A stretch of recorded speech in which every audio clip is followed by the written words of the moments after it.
Morning. आज का topic जो है हम लोग का क्या है, प्रीपोजिशन टॉपिक है, उसको लेके हम लोग को चला है। पिछले क्लास में हम लोग पढ़े थे एडवर्ब टॉपिक, ठीक है। चैनल को वीडियो देखने से पहले चैनल को लाइक और सब्सक्राइब कर दीजिएगा। चलिए प्रीपोजिशन पे हम लोग डिस्कस करते हैं। सबसे पहली बात प्रीपोजिशन के बारे में हम लोग जानते हैं। यहाँ सबसे पहले इसका डेफिनेशन को देखते हैं। कहता है preposition is a word, preposition is a word which come before a noun or pronoun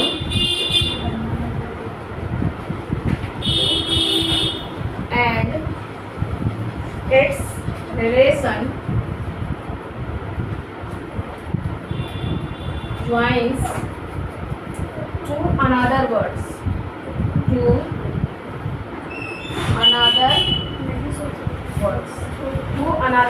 like noun,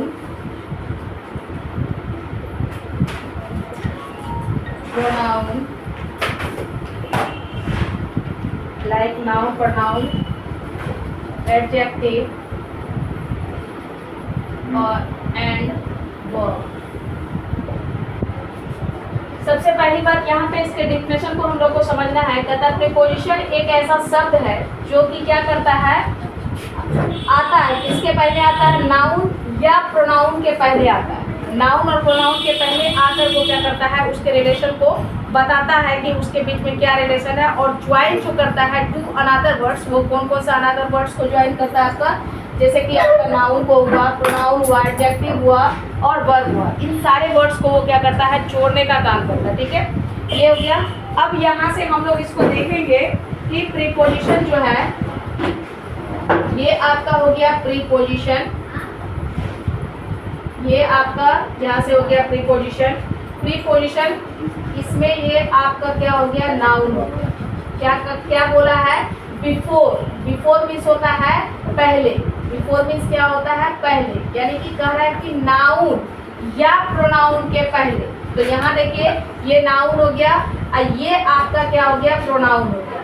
इसके पहले क्या आ गया, प्रीपोजिशन। तो वही बोला है preposition is a word which come before a noun और a pronoun and its relation joins. मतलब कि इसके और इसके बीच में जो है रिलेशन बताता है अनदर टू वर्ड्स। तो मतलब कि दो वर्ड और जोड़ता है। जैसे यहाँ पे आपका क्या हो जाएगा, यहाँ पे आपका हुआ नाउन, फिर हो गया प्रोनाउन, ये हो गया आपका प्रोनाउन, फिर यहाँ से आपका हो गया एडजेक्टिव, ठीक है, एडजेक्टिव, और उसके बाद ये आपका हो गया। तो डिफिनेशन को समझना है, इसी डायग्राम पे डिफिनेशन को समझना है। तो कहता है preposition is a word which come before. मतलब कि प्रीपोजिशन एक ऐसा शब्द है जो कि नाउन या प्रोनाउन के पहले आता है और क्या करता है, एंड इट्स रिलेशन, और उसके रिलेशन को बताता है, ज्वाइंस टू अनदर वर्ड्स। तो दो शब्द जैसे कि नाउन प्रोनाउन। तो देखिए ये नाउन और प्रोनाउन है, इसके पहले प्रीपोजिशन आया और उस प्रीपोजिशन के पहले जैसे कि लाइक यहाँ पे आपका नाउन के बीच में रिलेशन बताएगा क्या है, प्रोनाउन के बीच में, एडजेक्टिव के बीच में, एडवर्ब के बीच में, इन सारे शब्दों के बीच में जो रिलेशन बताने वाला शब्द है वो आपका क्या है, प्रीपोजिशन है, ठीक है। जैसे यहाँ पे हम लोग एग्जाम्पल को लेके देखते हैं कि क्या क्या हो सकता है, कैसे। जैसे यहाँ लिखेंगे बॉम्बे टू गोवा, बॉम्बे टू गोवा। अब यहाँ से देखना है, आप अगर देखिएगा तो ये आपका क्या है, नाउन है। गोवा आपका क्या है, ये नाउन है, ठीक है। समझना है, अच्छे से समझ लीजिएगा तो फिर दिक्कत नहीं होगा, क्योंकि ये टॉपिक जो है प्रीपोजिशन पार्ट्स ऑफ स्पीच में सबसे कॉम्प्लिकेटेड टॉपिक अगर देखा जाए तो पार्ट्स ऑफ स्पीच के अंतर्गत सबसे कॉम्प्लिकेटेड टॉपिक आपका प्रीपोजिशन ही है। बाकी सब उतना दम नहीं है, लेकिन प्रीपोजिशन इतना कॉम्प्लिकेटेड है कि अगर इसको गहराई से डीपली आप नहीं सीखेंगे तो फिर दिक्कत है। थोड़ा बहुत नॉलेज लेना वो कोई बड़ी बात नहीं है, ठीक है। और अभी जो हम लोग पार्ट्स ऑफ स्पीच कर रहे हैं ये कंपटीशन लेवल बेस्ड भी है, और आपका क्या कहता है ये 0 से लेके 10 तक का भी बच्चा पढ़ सकता है, उसमें कोई परेशानी वाली बात नहीं है, आराम से वो सीख सकता है। तो ध्यान दीजिएगा, ये आपका बम्बई क्या हो गया, गोवा बम्बई हो गया नाउन, जो कि इसको अगर नाउन में भी डिफाइन करेंगे कि कौन सा नाउन है, तो ये आप यहाँ पे इसको कह सकते हैं कि ये प्रॉपर नाउन है। कौन सा नाउन है, प्रॉपर नाउन है। ये गोवा जो है, इसको भी ये नाउन तो है, लेकिन अगर इसमें नाउन में पूछा जाए कि कौन सा नाउन है, तो आप क्या बोलोगे कि प्रॉपर नाउन है। लेकिन हमको यहाँ चर्चा प्रॉपर नाउन से मतलब नहीं है, हमको सिर्फ इतना मतलब है कि ये नाउन है या नहीं है, क्योंकि यहाँ पे जो बोला कि प्रीपोजिशन एक ऐसा शब्द है जो कि नाउन के पहले, नाउन या प्रोनाउन के पहले आके उसके रिलेशन को क्या करता है, ज्वाइन करने का काम करता है। ठीक है, तो हमको बस इतना समझना है कि उसको वो ज्वाइन कैसे करता है और उसके रिलेशन को कैसे बताता है, इन चीज़ों पे डिस्कस करना है। तो यहाँ पे देखना है, ये तो हम आपके नॉलेज के लिए बता दिए कि अगर पूछा जाए तो यहाँ पे आप समझ पाओ कि इसको हम लोग प्रॉपर नाउन भी कहते हैं। ठीक है, तो ये हो गया। अब ये जो टू यहाँ पे आपका दिख रहा है, यही भाई साहब आपका क्या है, प्रीपोजिशन है। अब यहाँ से देखिए एक डायग्राम हम ऊपर दिए हैं, तो क्या इस डायग्राम से मिलता जुलता शब्द आपको यहाँ दिख रहा है? गौर से देखना है, क्योंकि सेंटेंस जो है बहुत सारा मिलेगा, प्रोसीजर वही रहेगा। प्रोसीजर अगर आपको समझ में आ गया, कॉन्सेप्ट अगर समझ में आ गया, चाहे कहीं से भी आपको प्रीपोजिशन वर्ड को यूज करके दे, उससे फर्क आपको नहीं पड़ने वाला है। ठीक है, सिर्फ फर्क इतना पड़ने वाला है कि यहाँ पे देखिए कि यहाँ हम डायग्राम में बीच में दिए हैं प्रीपोजिशन, इधर नाउन भी है या प्रोनाउन भी है। तो अभी फिलहाल तो नाउन का यूज हुआ है, और इस साइड भी हम यहाँ पे दिए नाउन, प्रोनाउन, एडजेक्टिव, वर्ब, कोई भी वर्ड आ सकता है। तो आप यहाँ देखिए इसके पीछे भी नाउन है और आगे भी नाउन है, दोनों तरफ नाउन है, और उसको जोड़ने का काम करता है, ज्वाइन टू अनदर वर्ड्स, मतलब दो अनदर वर्ड। तो बॉम्बे एक अलग वर्ड हो गया, गोवा एक अलग वर्ड हो गया, तो बॉम्बे और गोवा को जोड़ने वाला शब्द कौन है, टू। तो यही टू जो होगा हमारा क्या होगा, प्रीपोजिशन होगा। आई होप सो कि आपका डेफिनेशन क्लियर हो गया होगा। अगर किसी को कहीं दिक्कत है, नहीं समझ में आया है, या कहीं पे कोई प्रॉब्लम हो रहा है, तो कमेंट के थ्रू बता सकते हैं, ताकि आपका जो भी प्रॉब्लम हो उसको हम सॉर्ट आउट कर पाए। ठीक है, अब नेक्स्ट एग्जांपल हम लोग देखते हैं। जैसे यहाँ पे लिखते हैं he on the roof, on the roof. अब यहाँ से आप देखिएगा, ये जो ही है, ही आपका क्या है, प्रोनाउन है। ही आपका क्या है, प्रोनाउन है। ये रूफ जो है, ये आपका क्या है, ये आपका नाउन है। दी को हटा दीजिए, सिर्फ रूफ को ही रहने दीजिए। अब ये प्रोनाउन और नाउन को जोड़ने वाला शब्द कौन है, ओन। ये नाउन और प्रोनाउन को जोड़ने वाला शब्द क्या है, ओन। यही आपका क्या कहलाएगा, यही आपका प्रीपोजिशन वर्ड होगा। यही आपका क्या होगा, प्रीपोजिशन वर्ड होगा। ठीक है, नेक्स्ट एग्जांपल हम लोग देखते हैं। गुड एट इंग्लिश, क्या कह रहा है, गुड एट इंग्लिश। इसको भी यहाँ पे देखिएगा, ये गुड जो है, गुड आपका कौन सा शब्द है, ये आपका एडजेक्टिव है। इंग्लिश आपका क्या है, नाउन है। अब यहाँ देखिएगा कि ये गुड और एडजेक्टिव और नाउन को जोड़ने वाला शब्द कौन है, एट। ये आपका क्या हो गया, प्रीपोजिशन हो गया। ये आपका क्या हो गया, प्रीपोजिशन हो गया। तीसरा वर्ड देखते हैं, गो टू स्कूल। ये यहाँ से लेते हैं go to school, go to school. अब देखिएगा, ये गो आपका क्या है, वर्ब है, और स्कूल आपका क्या है, ये नाउन है। इसको कौन जोड़ा है, टू। यही आपका प्रीपोजिशन वर्ड है। अब अगर आप ध्यान से देखिएगा, तो आपको जो यहाँ बोर्ड पे ये 4 वर्ड्स हमने लिखा है, ये चारों के चारों वर्ड आपको सेंटेंस में देखने को मिलेगा। देखिए, नाउन की चर्चा की है तो नाउन पहला सेंटेंस में आपको मिल गया, प्रोनाउन की चर्चा की है तो दूसरे सेंटेंस में प्रोनाउन मिल गया, एडजेक्टिव की अगर चर्चा करते हैं तो एडजेक्टिव तीसरे सेंटेंस में मिल गया, वर्ब की अगर हम चर्चा करते हैं तो वर्ब आपका चौथे नंबर के सेंटेंस में मिल गया। तो इस बात से क्लियर होता है कि अभी आप जो देखें कि क्या कह रहा है, preposition is a word which come before a noun और अ प्रोनाउन। या तो नाउन या तो प्रोनाउन के पहले जो भी शब्द आता है और उसके रिलेशन को ज्वाइन करके बताता है वही वर्ड आपका क्या कहलाता है, प्रीपोजिशन कहलाता है। या कह सकते हैं preposition is the word which shows the relation. It's very simple. अगर सिंपल भाषा में बोले तो सीधी सी बात याद रखिएगा, प्रीपोजिशन जो होता है वो क्या करता है, रिलेशन को शोज करता है, रिलेशन दिखाता है, बताता है। प्रीपोजिशन का हिंदी होता है संबंध बोधक अव्यय, मतलब संबंध बताना कि किनके किनके बीच क्या रिलेशन है। तो उसी प्रकार से यहाँ पे जो डिफिनेशन में बताया गया है, यहाँ बोला गया है कि या तो नाउन या प्रोनाउन के साथ जो रिलेशन बनाएगा उसी को हम लोग क्या कहेंगे, प्रीपोजिशन। ठीक है, इतना क्लियर हो चुका है। फिर चलिए अब देखते हैं उसके आगे। प्रीपोजिशन का डिफिनेशन क्लियर हो गया विद एग्जांपल के साथ। अब उसका मतलब कुछ वर्ड देखते हैं प्रीपोजिशन का, सम प्रीपोजिशन वर्ड्स।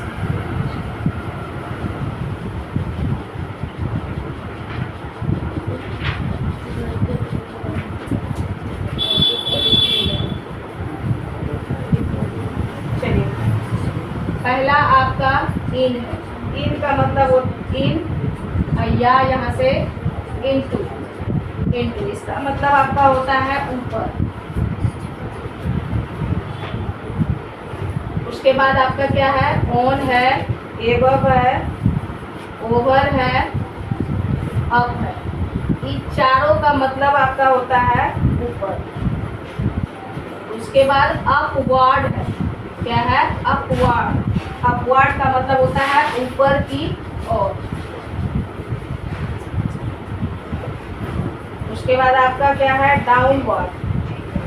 डाउनवर्ड मतलब नीचे की ओर। उसके बाद आपका है बेनिथ, बिलो। उसके बाद अंडर, डाउन, ये इसका मतलब होता है नीचे। ठीक है, इसका मतलब होता है नीचे। एक आपका होता है between, between, among, amongst, emit, इसका मतलब होता है बीच में, बीच में।